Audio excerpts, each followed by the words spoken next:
Welcome to Something Nice with Dinano. It's Three Thoughts Wednesday. This is a live stream that I started last year to try to get used to this whole live streaming thing and to grow the audience right here on the channel. Thank you very much for joining us. This is the first episode of the year. I am really excited about it. Let me just get my audio. It's something I'm really excited about and something I really want to do for the rest of the year. So join me, be a part of this, and let's just have fun. Talk about things that have preoccupied my mind during the past month. I plan to do it once every month. So it will be things that have really impressed me during that month. And I would want to engage you on such things. Happy New Year. First time I'm talking to you this year. I hope it's going to be a great year for you. I don't want to sound like a prophet and predict or foresee what's going to happen. It is all up to you. Give it your all, and at the end of the year, we'll be back here to share what the year had in store or what you had wanted to do and what happened. Now, I want to talk about three things that have been preoccupying my mind the past month. The first one comes from inspiration that I got when I was listening to a Twitter space by a guy called Charles Hoskinson. Now, here's Charles Hoskinson. He is a world famous mathematician and business owner and entrepreneur. It's a bad day for me. My sinuses are acting up. So excuse me if I keep sneezing. Just know that this guy has a serious sinus issue. Back to what we're talking about. Charles Hoskinson.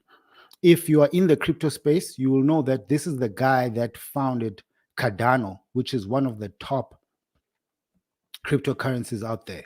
But he was holding a crypto space on, not a crypto space, a Twitter space on Twitter, obviously. And he was just talking about things and how he does things. He's a person who likes to do such things. He's got a podcast on YouTube. He likes going live and he goes on and on talking about things, talking about business, talking about life in general, talking about the world and how everything is changing. And whilst I was listening to him, this guy brought on something that really tickled my fancy and that got me excited. Like, wow, this is what's happening. Okay, interesting. He talked about a project that he is investing in. Now, he named the project, or he referred to the project as Colossal. Actually, let me bring up that page of Colossal, and I just want to read what the website says. I'll share it with you just now as I'm trying to find it here. Okay, yeah. So it's called Colossal. Let's remove Charles Hoskinson. By the way, Google the guy up, look him up on YouTube, listen to some of his videos. There's a very interesting TED talk that he did a while back, I think in 2014, 2013, early stages of crypto and blockchain technologies. Just watch that and listen to what he has to say. Very smart guy, but he somehow makes sense, right? Whatever he talks about makes sense on a not so academic level. He's a very academic guy, he's a very learned guy, he's a mathematician and all that. But still, when he talks, he can talk to a level that a person like me, a layman, can understand. So he was talking about a project that he's investing in. Now, the name of the project is called Colossal, right? And this is a bunch of guys, I don't know where they are from, but they are trying to revive the woolly mammoth. If you've watched animations, if you've watched the production called Ice Age, you'll know what a woolly mammoth is. Now, they've got a couple of steps here that they mention on the website. By the way, Charles said he invested in these guys. Briefly, these guys want to revive or bring the woolly mammoth back to life. And they say this is possible, and they have a target of accomplishing this by 2027. So there are the 10 core goals for reviving the mammoth. One, to decelerate melting of the Arctic permafrost, whatever that is. Let me bring this thing in so that you can see what I'm talking about. Right? Number two, to prevent the emission of greenhouse gases trapped within the permafrost layer, up to 600 million tons of net carbon annually. Look, I'm not a scientist. I don't know anything about these things, but this is what these scientists are saying. This is what they want to do. Third point, they want to revert now and overshrubbed forests back into natural Arctic grasslands, which help with carbon emissions, reviving that ecosystem that this extinct animal used to live in. Fourth point is to restore the mammoth steppe or steep, whatever it's called. Excuse me, my sinuses are really acting up, so I'm gonna keep trying to keep this stuff in, or I'll be blowing my nose. I don't want to do that. The fifth point is to foster an ecosystem that can maintain its own defenses against climate change. Point number six, to understand the dominant traits among cold resistant genomes.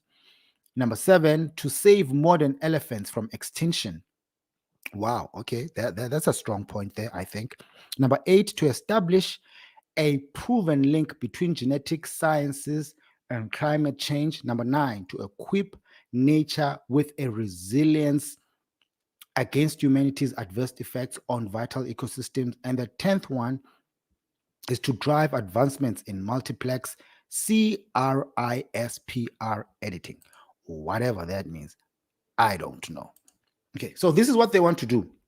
And they plan to accomplish this by the year 2027. Charles Hoskinson is putting his money and saying, look, I'm behind this. I want you guys to do it. Let's get it going.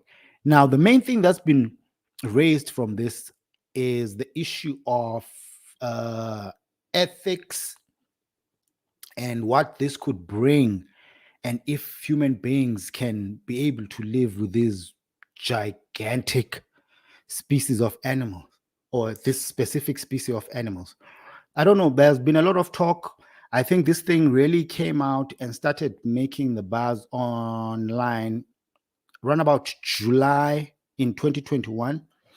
There was a piece from, I think this is The Guardian. Yeah, The Guardian. Let me just share this screen with you. Share. Okay. There's a piece from The Guardian. I'll try to read it whilst we talk about it. Yeah. Here it is. A piece from The Guardian. It says firm raises $15 million to bring back woolly mammoth from extinction. Look, I didn't even know that there was the remains of a well-preserved baby mammoth named Luba, which is displayed in Hong Kong in 2012. So this article says 10,000 years after woolly mammoths vanished from the face of the earth, scientists are embarking on an ambitious project to bring the beasts back to the Arctic tundra.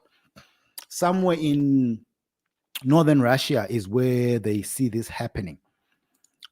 I mean, this brings in a lot of talk around issues of ethics and are human beings playing God. I think it's the same conversations we had when there was a big deal about the cloning of the sheep Dolly. I don't even know what happened with that project, but that's one of the things that have been just occupying my mind, and I thought I should bring it to the light and hear what you think about that. Welcome to Something Nice with Dinano. If you've just joined us, we're talking about three thoughts that have occupied my mind in the past couple of days. Now, Colossal is this project. You can find them on their website. It's colossal.com/mammoth. And just to find out what the project is about. Another thing that really caught my attention in the past few weeks is a story that I've been reading up on. The story of an Australian doctor called James Scott. Now, this guy took a trip to Nepal, right? A town in Nepal. I just forgot the name of the town now, but you can look it up. The story is out there. Took a trip to Nepal as a student doctor, do some community type work there. And whilst the guy was there, he was doing a lot of trekking. Trekking is nature walking, where you go out in the wilderness and take in the beauties. The Himalayas, man, that's where the tallest mountain in the world is. What's it called again? Mount Everest. K2, the second tallest, is also there. So this guy went there, did his fair bit of community work in the hospitals in that country. I think leading up to his last weekend or his last week there, he went on this trekking expedition. I think there were some issues with the weather. One of his friends couldn't really stand the altitude, decided to turn back. On the way back, he met someone else and he decided to continue with this other guy. And as they were continuing, I think the snow started falling. It became a bit dark. The visibility reduced. And these guys now were in a fix and they had to decide what to do, whether they continue going forward or they try to get back to the last campsite. I think they didn't agree. James decided to take his route. The other guy he was with decided to take his own route. I think the other guy was Matthew. To cut a long story short, James somehow got stuck because the snow kept falling heavily. He had calculated that by a couple of days, the snow would have subsided and would be able to make his way to the closest village. It did not happen.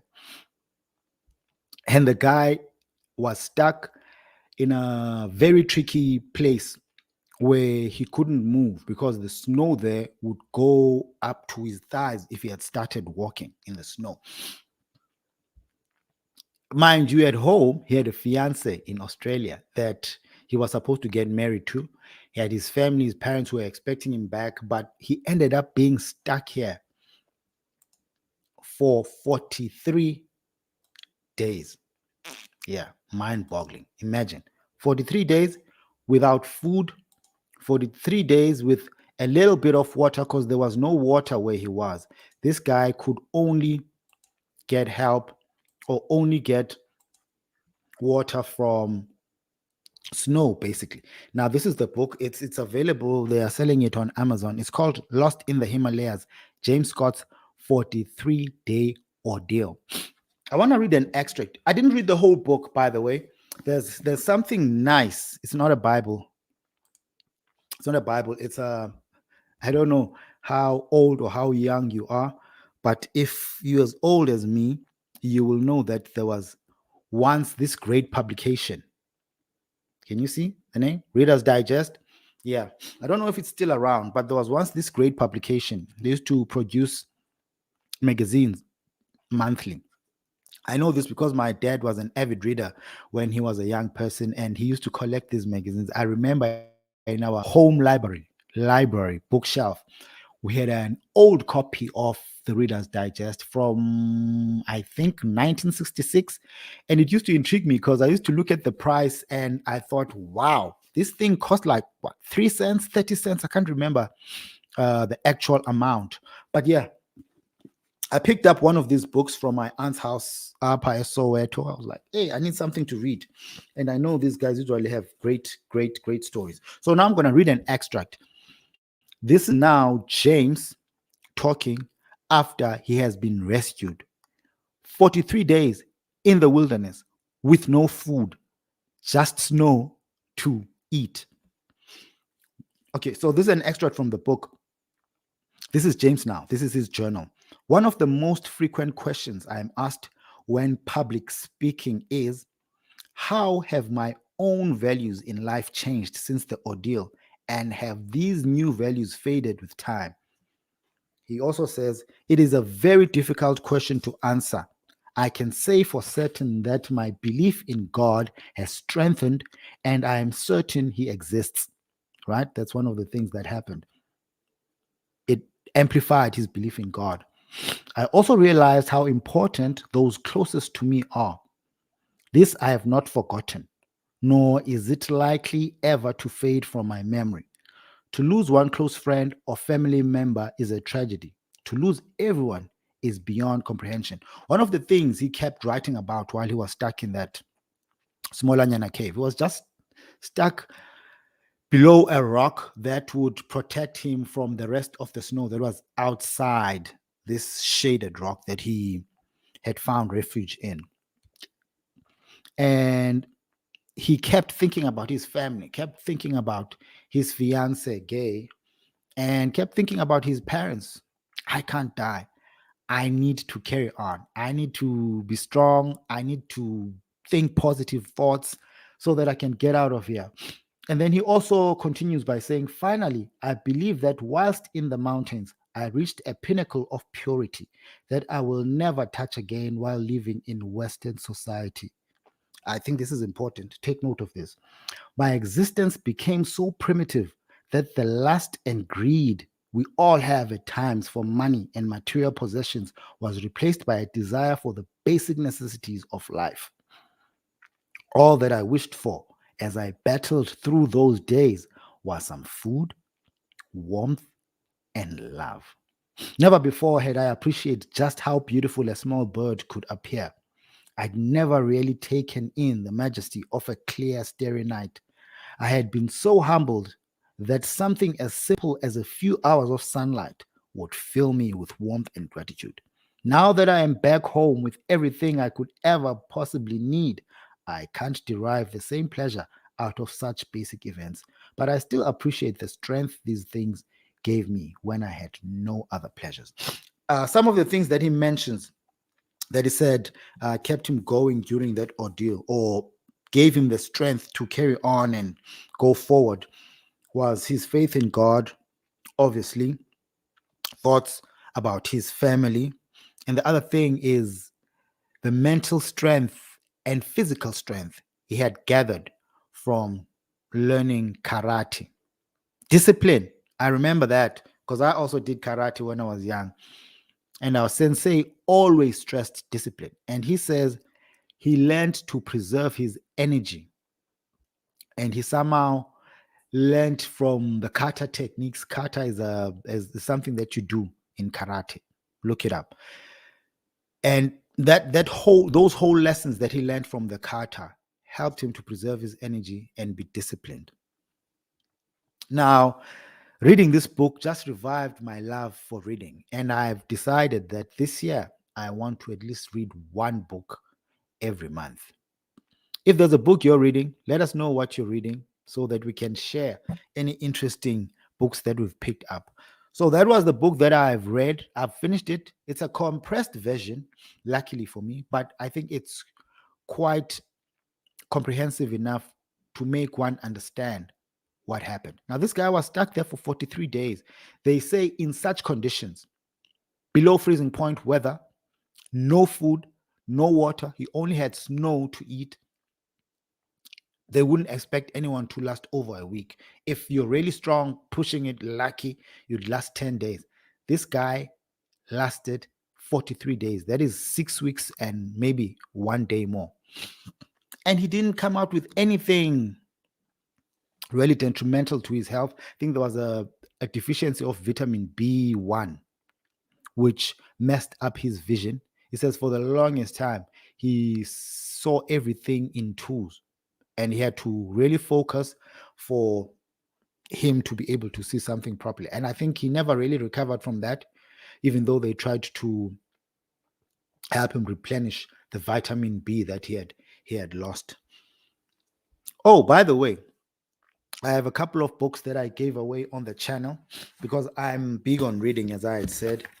And those books are Thomas Sankara. I need to do a video on this guy. Thomas Sankara Speaks. It's a book with his best speeches.